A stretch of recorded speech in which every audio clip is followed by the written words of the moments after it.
María Luisa Huidobro es la consejera delegada de Villar Mir Energía. Señora Huidobro, ¿qué balance podemos hacer del año pasado, el 2020, de la compañía y un poquito perspectivas del 21, aunque todo el mundo dice lo mismo? Ha sido un poco complicado hacer balances, ¿no? Bueno, el año pasado ha sido un año muy complicado, como para las comercializadoras y para la nuestra también, porque ha sido un año en el cual los efectos de la pandemia y las restricciones y normativa que se publicó pues han originado que nuestros clientes consumieran menos, que se vieran afectados por esas restricciones que se pusieron en marcha por el gobierno y por la propia actividad económica, unos más y otros menos.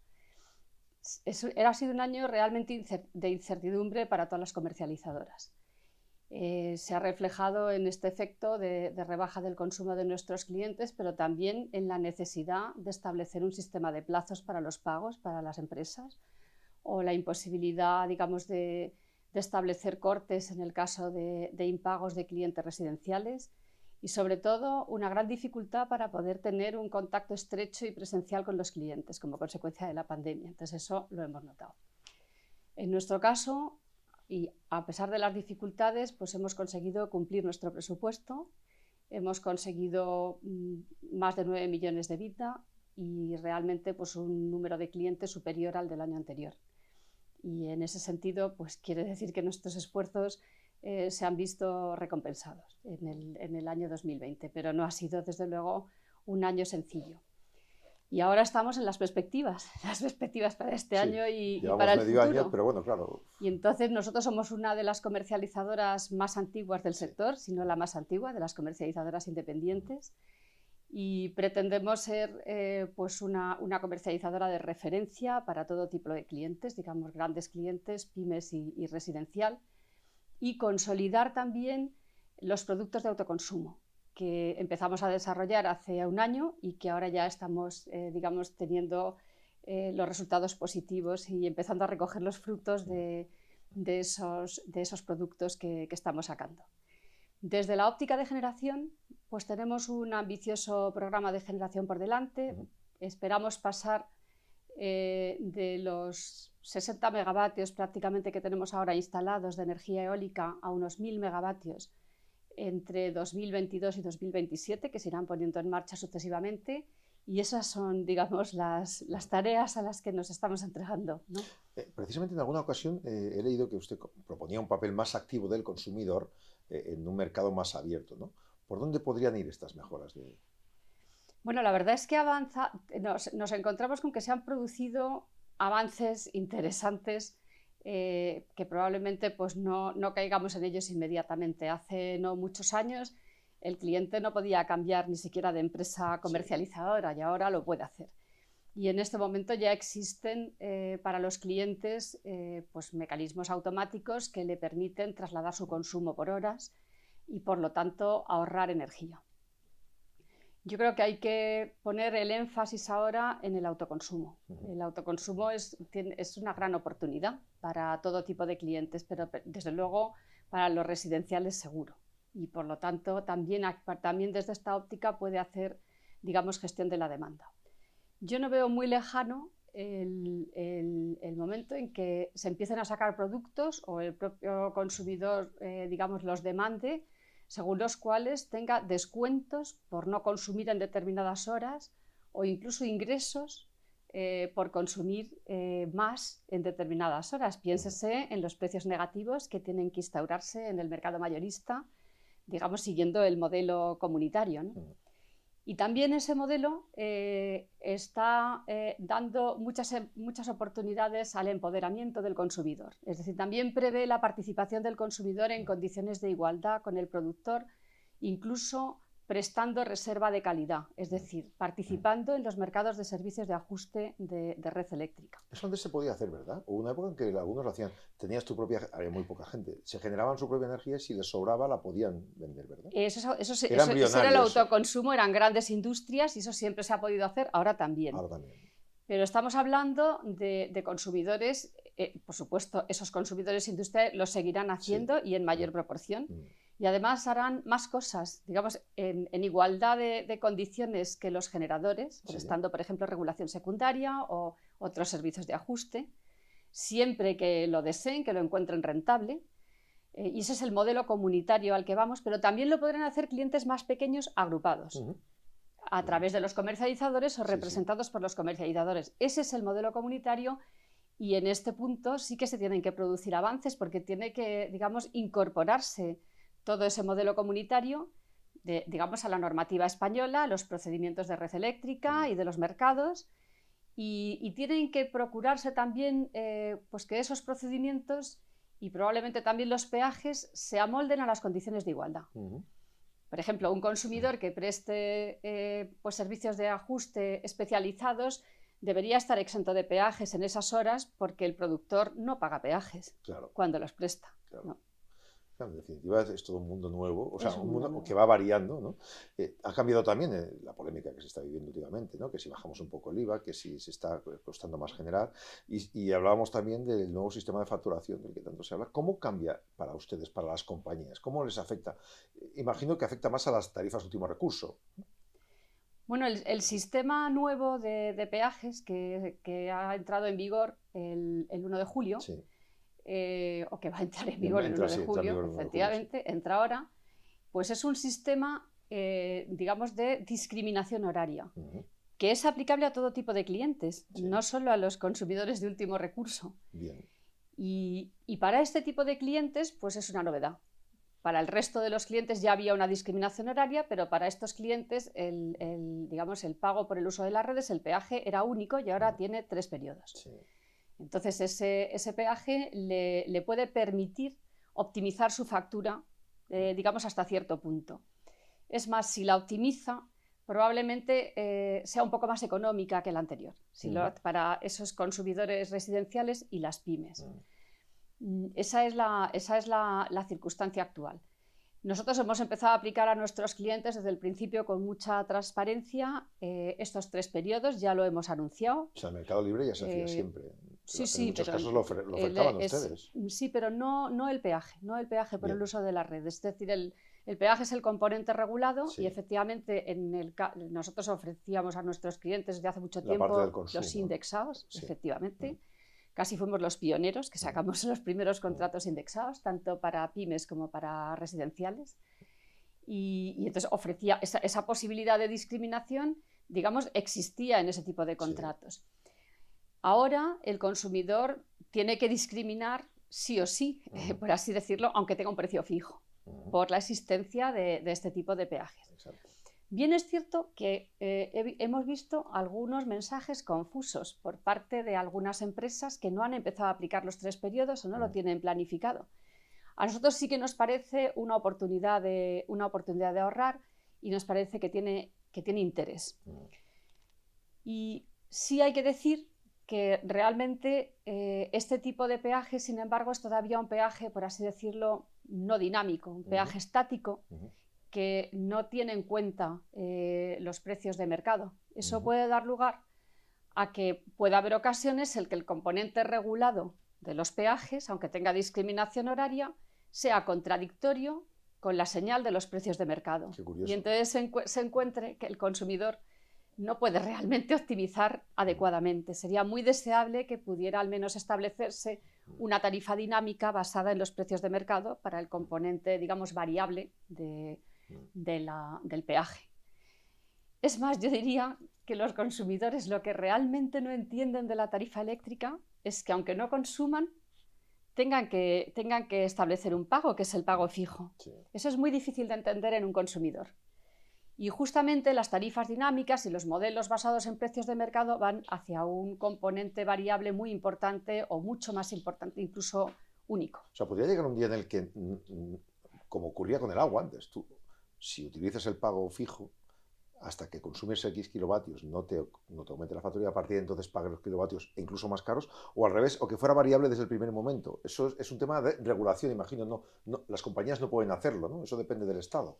Sí, esa parte es regulada. Entonces es muy difícil. Pues sería más entendible, disculpe, por parte del consumidor entonces, ¿no? Claro, diría, sé lo que consumo en cada momento, ¿verdad? Si al cliente le dijeran, usted tiene que pagar un 30% más de su precio de mercado si quiere un indexado. Pero aquí hay que tener en cuenta que hay consumidores que prefieren estar expuestos a un precio variable y amoldar su consumo lo cual pues está muy bien. Y hay otros consumidores que prefieren un precio fijo. Entonces yo creo que esto hay que respetarlo, Claro. porque cada tipo de consumidor conoce su negocio o conoce cómo es la forma de consumo de su familia y por tanto tiene que establecer la pauta de contratación que más le interese o que más le convenga. Y la ventaja Yo de un creo que mercado de ambas oferta y cosas, demanda tiene que ser esa, ¿verdad? Que ustedes puedan ofrecer el máximo. Nosotros podemos ofrecer como comercializadores todas esas posibilidades, claro. Bien un cliente muy adaptado a los precios con un comportamiento dinámico o bien clientes que prefieren simplemente una cuota fija o un precio fijo. Ambas cosas debemos ofrecerlas los comercializadores y de hecho las ofrecemos y están bien, ¿eh?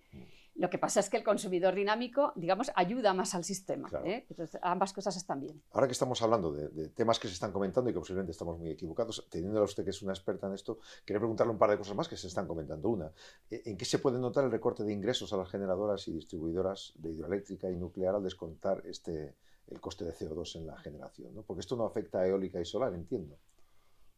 Bueno, el mecanismo que se ha establecido, la primera parte de ese mecanismo, en realidad es un cargo sobre determinada generación, sobre la energía hidroeléctrica, sobre la energía nuclear y sobre la energía eólica antigua. Es como si fuera un canon. Sí. Entonces, ese efecto no es un efecto que reduzca costes, por lo tanto, el impacto o es nulo o es alcista sobre los precios. No tiene... No tiene un efecto reductor de precios. Por eso, y se repercute directamente al cliente, entiendo. Puede estar obligado, depende de las circunstancias, digamos, de cada productor en cada momento, pero sí tiene y del grado de competencia, indudablemente, pero es un efecto alcista como el de cualquier impuesto o medida de efecto equivalente, que es lo que es, aunque luego tenga un descuento al cliente final, que es lo que está previsto, pero habrá que ver cuál es el efecto neto y, sin embargo, las medidas de reducción de costes, entre las que están las medidas de reducción de impuestos, son las que realmente permiten rebajar los precios de mercado. Una medida, por ejemplo, de reducción del impuesto sobre la generación, que es la que ha establecido el Gobierno recientemente, tiene un impacto directo y positivo en cuanto a la rebaja de precios, como lo sería, pues no sé, una rebaja de los peajes de gas, que tiene un menor coste para esas centrales de gas. Estas son las medidas las que bajan los costes, las que realmente permiten luego que los precios, digamos, se reduzcan en el mercado mayorista y, por tanto, en el mercado minorista. Evidentemente, la rebaja del IVA para el segmento residencial pues también tiene un efecto sobre esos clientes de reducción, no del coste de la energía, pero sí de su factura, ¿no? Que también está muy bien. Entonces, este es el efecto real, digamos, de esta medida, ¿no? Otro tema que posiblemente también estamos equivocados, o me gustaría que... hablando de esto, distribuir el coste de las primas de renovables también a operadores, por ejemplo, también a venta de carburantes. Se ha hablado mucho de que esto nos puede hacer subir la gasolina implementando una parte de esa tarifa. ¿Eso es así? No, a nosotros nos parece bien que desde la Administración, desde el Gobierno, se den señales positivas para la electrificación, la inversión en energías renovables, que ésta sea acelerada, la inversión en elementos, digamos, de almacenamiento de energía y en autoconsumo. Eso es muy positivo. Esta medida pues, tiene un impacto de reducir los cargos en la tarifa eléctrica, pero de incrementarlos en la tarifa de gas y en la tarifa de la gasolina. Y lo que realmente tenemos que decir los comercializadores es que nos estamos convirtiendo un poco en recaudadores de una serie digamos, de montantes económicos que son indudablemente de cuestiones de política energética o de política social. Claro, lo que ustedes recaudan tienen que transmitirlo. Claro. Ese efecto nosotros dudamos que sea realmente la función de un comercializador, porque a nosotros nos toca financiar todo esto y sobre todo a los comercializadores independientes, pues indudablemente les supone un esfuerzo. Y luego hay que ver también que estas medidas no tengan un efecto contradictorio en la competencia, sobre todo para los comercializadores independientes que tenemos que hacer, digamos, todos esos esfuerzos. Claro. Claro. En un artículo suyo, a final del 19, destacaba como principales retos a nivel eléctrico, ¿no?, para esta legislatura, cosas que me ha estado comentando, ¿no? Actualizar normativas de comercialización minorista, fomentar el consumo de energía renovable, como ha dicho, la e-movilidad, desatascar el autoconsumo, varios temas, ¿no? ¿Se está en la línea, por tanto? ¿Todo este movimiento puede llegar a la larga a lo que ustedes, los expertos, consideran que es necesario? Bueno, yo creo que se han producido avances, aunque queda todavía un largo camino que recorrer. En primer lugar, recordemos que se ha quitado el impuesto al sol, que era una gran carga para la energía fotovoltaica, y para su desarrollo y para el autoconsumo. Entonces, esto es un elemento positivo. En este momento, además, en que el mercado mayorista está dando unas señales de precios muy elevadas, debido también a la alta demanda de gas en los mercados asiáticos, que se traslada directamente a Europa. O sea, no son solo las EUAs, sino que realmente es una alta demanda de energía, ¿no? en partes importantes del mundo donde digamos, la recuperación económica se ha acelerado más que en Europa. Esta señal es claramente una señal muy positiva para invertir en autoconsumo y para invertir en almacenamiento, y debería aprovecharse. Entonces, hoy por hoy, digamos, se puede beneficiar directamente de esta decisión de autoconsumo el consumidor residencial, pero no lo puede hacer de la misma manera en España ni una pyme ni una industria. Curioso. ¿Por qué? Pues porque hemos tenido el mercado cerrado a nuevos accesos y conexiones desde hace muchos meses. Y además nos encontramos con un sistema muy complejo de autorización administrativa y de acceso, por así decirlo, a los nodos para poder instalar autoconsumos. Y claro, eso hace dificilísimo que una industria pueda invertir, tiene que empezar a hacer unos gastos enormes y además con unos periodos de tiempo pues muchas veces muy largos, que por ejemplo en el caso de muchas pymes yo no le veo mucha justificación. De manera que el eliminar las barreras al autoconsumo, no solo al residencial, que es muy correcto, sino también, digamos, para todos los consumidores, y sean industriales, de servicios, pymes, etcétera, a mí me parece esencial. Deberían poder acceder a los nodos de una manera automática, es decir, sí cumpliendo los trámites, claro, pero tiene que haber capacidad para ellos, y si no, esa capacidad se tendría que crear. Y eso, pues indudablemente va a beneficiar a todo el mundo, también a la competencia y desde luego incluso a la sostenibilidad. Hay que tener en cuenta que un día como el de ayer, por ejemplo, pues nosotros nos encontramos ya con que la aportación fotovoltaica hace que realmente las horas centrales del día, por ejemplo, entre la 1 de la tarde, ¿no?, y las 5 de la tarde, pues la energía sea más barata. Claro. Eso es muy interesante. O sea, que puede llegar el día, no sé si es utópico, en el que solo con renovables un sitio como España, un territorio como España, pudiera prácticamente el 80 o 90% de la energía generarla, o siempre haría falta, por ejemplo, gas, o haría falta algo más. Bueno, yo creo que hace falta algún tipo de almacenamiento, sí, o gas, efectivamente. Sí. Pero bueno, nosotros nos podemos encontrar, por ejemplo, con las centrales de bombeo, que son centrales también hidroeléctricas. Eso es muy interesante. Ya se está planteando por muchas empresas, incluso aprovechando los fondos comunitarios. Nosotros mismos aspiramos a poder financiarnos, ¿no?, a establecer, digamos, híbridos, ¿no?, con pilas de combustible basadas en hidrógeno y parques eólicos o parques fotovoltaicos. Eso es un tema que también es interesante y que yo creo que está ahí. U otros tipos de almacenamiento, digamos, más avanzados, que ahora están en investigación. Y entre tanto, pues tenemos también las centrales de gas natural, pero sí, se puede aspirar, por supuesto, a una mayor proporción de renovables. Entonces esta es una primera cuestión. Se ha avanzado, pero quedan cuestiones. Queda mucho todavía. Claro, quedan cuestiones por hacer. En lo que es la inversión renovable, yo creo que, salvando, digamos, este parón que se está produciendo, yo creo que somos un referente, o debemos serlo, debemos ser un referente en la energía eólica y en la energía fotovoltaica. Y deberíamos serlo también, y tener el apoyo para ello, referente tecnológico en Europa. Creo que podemos aspirar a ello. Y desde luego es un objetivo que debería perseguirse. Esa me parece un elemento, digamos, interesante. En cuanto, pues, a los PPAs para la financiación, que es un tema, pues a mí me parece un modelo que está bien, que aporta soluciones, por así decirlo, de financiación. Es indudable que lleva detrás elementos de riesgo y de garantía. Pero a mí me parece que lo que es fundamental es que sirva para aportar soluciones a la generación y conjuntamente al consumo. Y por lo tanto debería desarrollarse un modelo de PPA a distintos plazos, un modelo de PPA que pudiera tener mercado secundario para poder deshacer esas posiciones, sean físicas o sean, digamos, financieras. Un modelo de PPA que pudiera solucionar también, digamos, los requerimientos de los consumidores para también financiarse a un plazo, por ejemplo, de 5 años, de 10 años.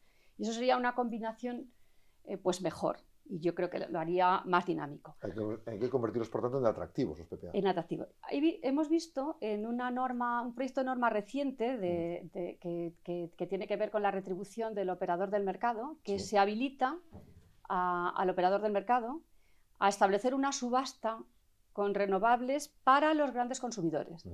Eso, si se convierte en una subasta, por ejemplo, de 2 lados, es muy interesante, es equivalente a los PPAs. Sí. Y si es una subasta que no es estrictamente bilateral, el riesgo de contraparte se reduce, porque claro, cuando hay un PPA de este tipo, ¿qué es lo que ocurre? Que el productor, por así decirlo, tiene que tener garantías porque hay un único consumidor. Si le va mal, y lo mismo le pasa a ese consumidor, si a ese productor le va mal o no construye a tiempo, mientras que cuando esa energía se ofrece de una manera conjunta, esos riesgos por lo menos se mitigan de manera sustancial. Entonces eso pues es un elemento a tener en cuenta en el desarrollo de los PPAs, a mi juicio. En cuanto a la e-movilidad, pues nuestra impresión es que hay demanda, pero la decisión de quien quiere, digamos, comprarse un coche nuevo, pues le cuesta, porque tiene que tener en cuenta que no hay una red, digamos, de recarga suficiente, rápida, como mínimo. Y luego está el precio, ¿no? de los vehículos eléctricos, que todavía, pues como no se están fabricando en tan grandes series, cuando como aumenta la demanda, bajaría el precio, entiendo, ¿no? Entonces yo creo que es muy importante que se promueva una red suficiente de recarga. Yo creo que de todas maneras la recarga tiene que ser una actividad en competencia, pero el que lo promuevan las administraciones mediante regulación, mediante ayudas, estaría bien.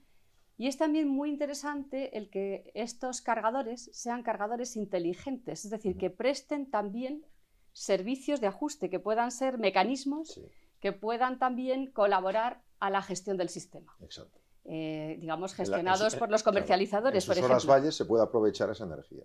Por ejemplo, sí, o combinarlos en bajar y subir carga dependiendo. Y entonces, claro, esa red puede también, digamos, ayudar. O sea que, digamos, avanzamos, pero quedan pasos interesantes por dar. Claro. Sí. Pero bueno, efectivamente, como usted bien dice, el mercado estamos pendientes. Cuanto mejor se nos pongan las cosas, imagino que iremos pues comprando más coches, intentando el autoconsumo. Es decir, es un poco, necesitamos el apoyo de las administraciones y de la Unión Europea, imagino, también. En esto, también, sí. Yo creo que vamos a ver esos fondos comunitarios, si realmente dan un impulso, ¿no?, a todas estas inversiones que son atractivas y yo creo que también necesarias, ¿no? Y para ustedes, las compañías, se abre un mundo todavía más importante. Hay mucho más abanico de sinergias, ¿no?, con el consumidor y con las administraciones. Sí. Nosotros creemos que la electrificación de la economía y lo que es el empoderamiento del consumidor y el contar con consumidores mucho más flexibles y capaces de adaptarse a los precios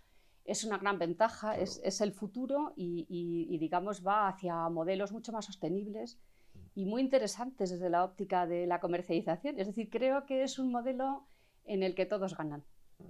Ojalá sea así y vayan llegando los fondos Next Generation y sigamos paso a paso. Muchos deberes ha dejado en manos de todo el mundo, de administraciones y clientes, pero espero que lo vayamos haciendo y lo podamos contar cuando usted quiera. Muchas gracias por atendernos. Muy bien, muchas gracias.